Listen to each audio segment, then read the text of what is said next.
What's up, Niner Empire, Niner Faithful? Wanted to come back with another video. I do apologize for the video that I put up yesterday. The audio problem, that was a rookie mistake, and so hopefully this will correct that. So if you happen to see a video pop up yesterday and then you went to look and it was gone, well, that's what happened. I had a slight audio problem. But today I want to move on a little bit to talking about Jimmy Garoppolo in 2018. I'm still working on the Solomon Thomas video. I still have about 4 games to watch of him playing on the inside last year, and so I'm working on it. Hopefully I'll have that up probably Saturday of this week.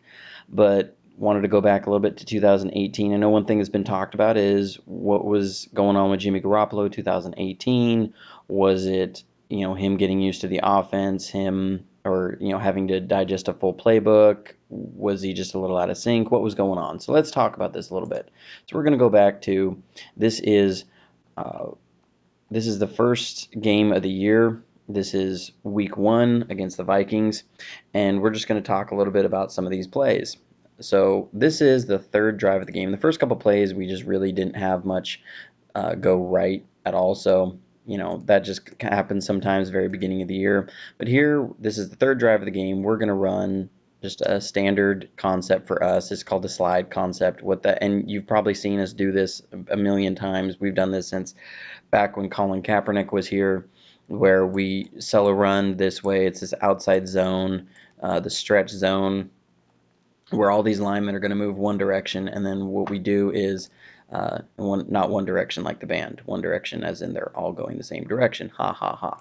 But then we're going to bring George Kittle out, and he's just going to run down the line of scrimmage and out into the flat. We're going to bring this receiver, I believe it's Pettis, he's going to come across the field. This is Garcon. He's going to come up and he's going to run a little hook out here, and Goodwin's going to run a clearing route up the middle. This is our slide concept. The idea is you get the defense flowing one direction and you come back with routes flooding the opposite side of the field. That's why we call it slide, is the entire line is sliding this side, and then we bring receivers down the opposite direction. So let's watch this real quick of exactly what happens here. I'll just let it play. You'll see George Kittle. He's just going to run down the scrimmage. You see all the defenders flowing one direction. We just flip it out to Kittle, who takes it for 18 yards. Now, what I want to show here is this was what Shanahan was doing. I think he deviated from his scripted plays at this point, because he said, okay, our scripted plays have shown us everything we need, and so he moves on to something else. And so these are the next few plays. We go no huddle, and what we're going to do is we're going to run the exact same play. We're just going to come out in a different formation. You see it's a different formation, but here we go. We fake the run action, have George Kittle coming out the backside, exact same play, just a little bit different formation, 13 yards. And you do this no huddle to use tempo so that the defense can't start adjusting and talking about what they want to do to protect against this. And so they've done it to both sides now, and then we're going to come back and we're going to do the same thing, but this time we're going to put Trent Taylor is right here in that. See, look, slide, here's your receiver coming out the backside, and we pick up 6 yards. Unfortunately, this was the play where Marquise Goodwin got hurt, and a lot of things in the offense changed from this point. So I want to show the very last play of this drive and talk about why we stalled out on this drive. So here we're coming out. We motion George Kittle across. One thing I will say about Minnesota is that they play a lot of different coverages, and they play a lot of different coverages very well. Not every defense can do that. Back when we had Mangini as defensive coordinator for us, we played a lot of different coverages. We played a ton. We played cover 2, cover 6, cover 4, matching threes. We played pattern matching man. We played just straight up man. We played 8-man coverage. We played a lot of different coverages. And even more than that, we played a lot of exotic blitz coverages and zone packages, but we didn't necessarily play any of them very well. And so, it's one thing to run a lot of different coverages. It's another thing to run a lot of different coverages very well. And Minnesota did that. And so I want to talk about this coverage because this is one that we run every once in a while. And it works really well against this 3-receiver set to one side. And this is called a cover 3 Mabel. Mabel stands for man. And so what it is it's like a normal cover 3, sort of. But what ends up happening is this, on the single receiver side, this corner, it's Xavier Rhodes here, is in man coverage. That's what the Mabel stands for, is cover three zone with a man. And this is actually a defense I believe originated with Nick Saban when he was working with Bill Belichick, that it was a way to combat three receiver sets that would flood against a cover three zone. Because one thing Belichick was having a hard time when he was coaching the Browns was that teams they didn't have a good enough front seven to stop the run with only seven guys. They needed an eighth person in the box, but that limits the coverages you can run because their corners on the outside, as far as Nick Saban said, I believe the quote was, "If your men's aren't better than their men's, then you can't run man coverage." So, and their men's weren't better than the Steelers' men's, who was their number one rival that year. They lost to the Steelers 3 times that year. They couldn't run man coverage against them, and the Steelers would run four verticals down, and so that's when he came up with a matching three, and that's also when they came up with cover three Mabel, was because then they could also then flood against a cover three, and they couldn't stop it. So they came up with these defenses to help protect the cover three versus these things. So getting back to this, here's the man coverage on this side, and then the other side of the field is going to be in zone. You saw Seattle when they had Richard Sherman, and they still do it now. They ran this cover three Mabel a lot. Because a lot of teams would load up receivers on this side, and then what you end up having is 3 zone defenders over the middle. This zone defender, he's in, being that it's third and long, they don't put him in a straight flat. They put him in a hook read. So what he does is he's going to stay in an outside leverage and read an outside release and vertical release, and then you have 2 defenders over the middle, and then, yeah. So this safety is going to come down, this inside linebackers come up, and then this outside linebacker, I believe, is Anthony Barr. He's going to be in he's in a flat match. So what happens is, if there's a receiver that comes out his side or a back out his side, he first covers them in the flat and then will match them if they go vertical. So that way it protects you from being that this man, if this receiver runs a drag, then there's nobody on this side of the field. Well, this guy's responsibility is to match anybody that comes shallow into that area, and then this defender on the single receiver hook defender, his job is going to be to match anything that comes his side in the intermediate zones. Bobby Wagner's really good at this for Seattle. There was a play, I believe it was against the Giants or the Cardinals. I can't remember which game it was exactly. We had Reuben Foster playing this role in this exact defense, and he got burned. I believe it was for about 40 yards. So, this defender's got a tough job. But anywho, let's go on to what we do on this play. We're just going to run Garcon on an out route. We're going to run use check into the flat. And then what we're going to do is we're going to run Trent Taylor here. He's going to come up, and he's just going to be on a little hook. Pettis is here. He's going to run an out. And George Kittle's going to come and run an in. What we're trying to do is horizontally stretch the defense here. But because Minnesota's playing this Mabel, they end up being able to get enough defenders on this side of the field. Normally this would work. Normally you'd have a horizontal stretch where you pull the curl flat defender and the middle third, and then you pull this side hook curl defender. And if he, because this guy's going to be covering more of a flat area, so that the idea is you're putting this defender in conflict so that he has to choose one or the other, and this one's going to be open. So let's watch this play and see how it plays out. See, George Kittle comes across. See, here you see this defender is coming down. He's attacking the flat. You can see Rhodes is in man coverage here.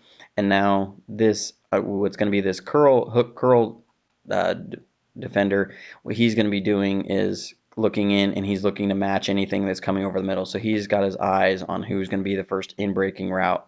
He sees George Kittle. He's ready to attack. The outside third defender is playing outside leverage, eyeing the quarterback. He's got his hands on Pettis. I don't personally, I think that's a missed call there, but that's just me. And then you can see this defender is ready to drive on Taylor. They got Kittle bracketed. Pettis is taken away. Rhodes is playing good coverage on Garcon, and then the linebackers got Juszczyk covered in the flat. They've got everything covered, and at this point, then Jimmy Garoppolo bails out. He's looking for somewhere to go. There's nowhere to go, so he throws it away. That's a good throwaway. I mean, there was nowhere to go. This is just good defense by Minnesota. Sometimes you tip your hat to the defense and say, you know what, they made a good call. They played it well. You can see they wanted to hit Kittle here, but this is Harrison Smith. He just played the route very well, and your quarterback throws it away. And we ended up settling for a field goal. That's why this drive stalled out. But then we come back the next drive, and what we're going to do here is Minnesota's going to come with a heavy blitz here, and so they're gonna bring all these guys, and then they're gonna back out the D end, and then this inside defender is going to come out. And what they're doing is they're running a fire zone. So what this looks like is you have 3 deep, 3 underneath, and so there's 3 deep here, and then there's 3 underneath, with the D end being one of the underneath defenders. And what we're gonna do is we're gonna run Pettis here on a vertical, and then we're gonna run a double in concept with our 2 receivers here. Now this is 3rd and 6, and so we're wanting to get this double in concept. That's who we want to hit. And on the backside, we're going to have Kittle on a deep in.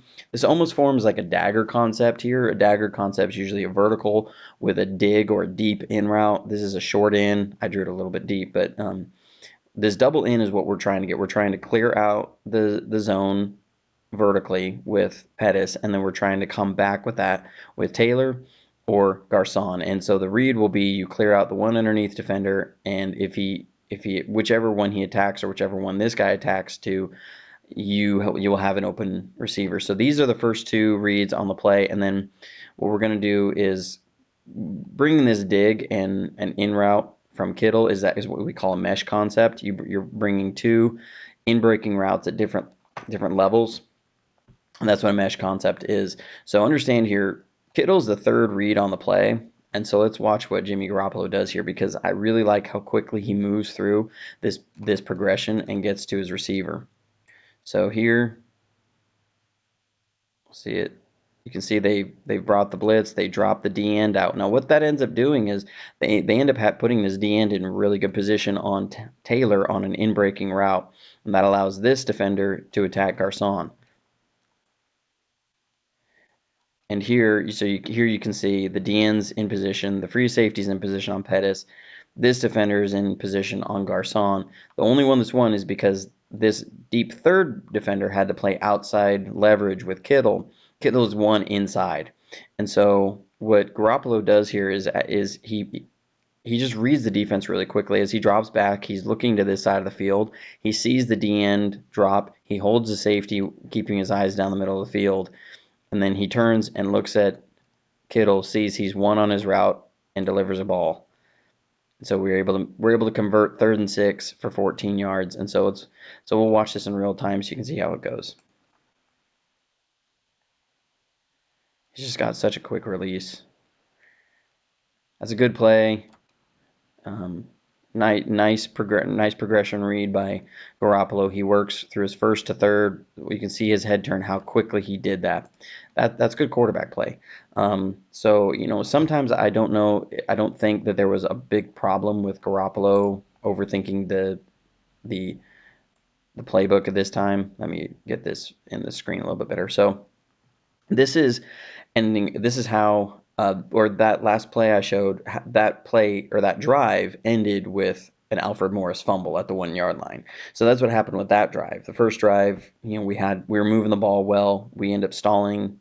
Minnesota plays good defense. The next drive, we come out, we move the ball. Garoppolo's making some good throws, especially on the money down, 3rd down, and then we get down and Alfred Morris fumbles at the 1 yard line. So this is the very next drive. This ends up being in the second half. And this is a situation where the injury to Goodwin, I think, really hurt us on this play. We have receivers playing where they were, and then also guys not being available fully during training camp. We're going to have Trent Taylor's right here, and I want to highlight something with him, and then we have Pettis, who's taken Goodwin's spot. This is a situation where just injuries from both in training camp and off season and through the early part of this game end up affecting what you can do on offense. So so here, what we're actually going to do is Minnesota just comes out. They're just going to play a cover three. They're showing blitz. They're not actually going to bring a blitz. They're just going to come with a cover, or sorry, not cover three. They're playing man. Excuse me. I was thinking about a different play. But what they're doing is that they're just manning up, and now they're going to play man with a 2 underneath zone. And so all these guys are manned up on their receivers. You have Harrison Smith is here on Kittle. And then what they're going to do is drop these 2 inside defenders on zones.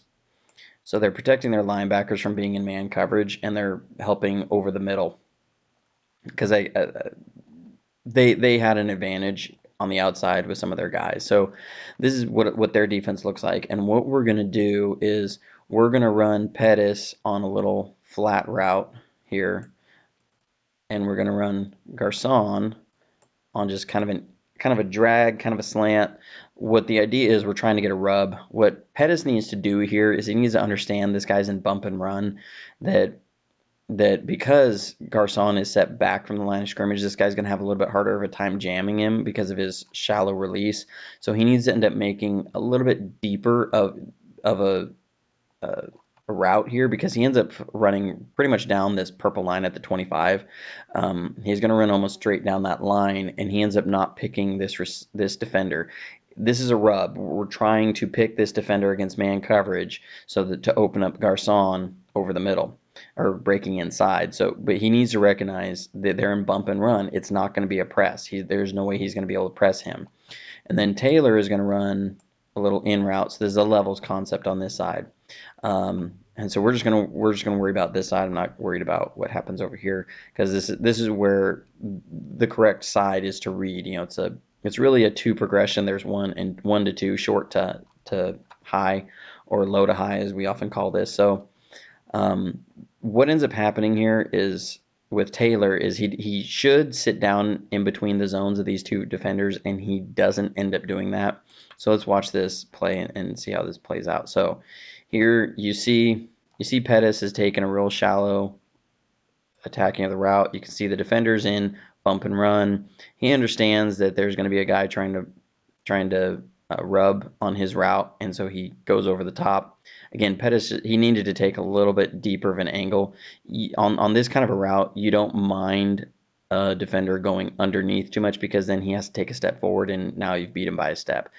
So Pettis never ends up rubbing that defender, and so you see he's just not, it doesn't really help that much. And then on top of that, this linebacker stays pretty disciplined. He never really bites on the vertical, and so he turns and is looking for Garcon over the middle. And so Garoppolo, he sees these 2 zone defenders underneath, and he knows, well, Garcon's taken away. You can see the safety here is in man coverage on Trent Taylor. And here Garoppolo's in a windup. He wants to throw the ball right in here. What Taylor needs to do is sit down, because you have a zone defender and a zone defender. So there's a hole right in here, and he needs to sit down in the zone. And he runs through the zone, and Jimmy throws it behind him. This is just a situation of 2 guys who didn't get to work together a lot in training camp because Trent Taylor was hurt. He had that back injury. And so they're not quite in sync of where they need to go. And when you see this from the end zone, you can see why Jimmy threw it behind him, because he's throwing it in the hole of these 2 zone defenders. So here, as he throws it, you can see that this was the only window he had. If he tries to throw it where Taylor ends up being down this side, there's a defender right there. And so you can see as it goes through, that was the only hole he had, but his receiver ran through it. So this is a situation where guys just weren't on the same page. So this is how this drive stalls out, because it was 3rd and 9. We had a receiver open. We just need to be on the same page. Now to also comment, this is after Joshua Garnett got hurt, and so we've gone through Mike Person and Joshua Garnett, and now we have Mike McGlinchey playing right guard. Not a great situation.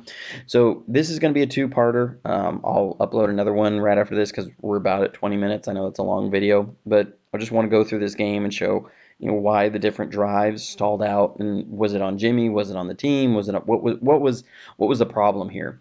Because I think some things have been thrown out there that I don't fully agree with, and that is that Jimmy Garoppolo was overthinking things or that he too much was put on his plate having to do the full playbook. I don't see that at all. What I see is sometimes the defense is playing good defense, and then, injuries have been the story for us for a long time, and when you have guys hurt, then it becomes hard for everybody to be on the same page. So hope you enjoyed the video. Look forward to the next video here real shortly. And then again, coming up this weekend, we'll have a video out on Solomon Thomas playing inside. Thank you, everybody.